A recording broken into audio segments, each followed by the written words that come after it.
YCP నేత Amjad బాషాకు MLA Adinarayana Reddy counter ఇచ్చారు. YCP అండదండలతో అల్ట్రాటెక్ సిమెంట్ ఫ్యాక్టరీ యాజమాన్యం రెచ్చిపోతుందని ఆది అన్నారు. నియోజకవర్గ అభివృద్ధిలో తానెప్పుడు ముందుంటారని స్పష్టం చేశారు.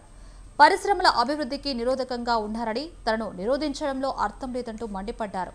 MP Avinash Zuari cement, India cement ఫ్యాక్టరీలో దోచుకు తిన్నారని ఆరోపించారు. ICL 1 and 2, 1 అంటే పాత ఎర్రగుంట్ల, 2 అంటే అది అక్కడ ఉండేది, చిలంకూరులో ఉండేది. గతంలో ఇది మారింది, అది మారింది యాజమాన్యం.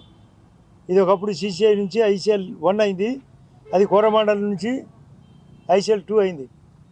ఇక్కడ ఆ రోజు చరిత్ర నుంచి ఈరోజు చరిత్ర వరకు ఎత్తే ఈ యాజమాన్యంలో కొందరు పూర్తి స్థాయిలో వాళ్ళే రంగంలో ఉండి ఏ విషయం పట్టించుకోకుండా, ప్రజల పరిస్థితి కానీ ఉద్యోగస్తుల పరిస్థితి కానీ పట్టించుకోకుండా వ్యాపారం చేసుకుంటారు. వ్యాపారానికి ఇప్పుడుండే వైఎస్ఆర్ పార్టీ వాళ్ళను సపోర్టు మీరు ఎవరైనా చెక్ చేసుకోవచ్చు.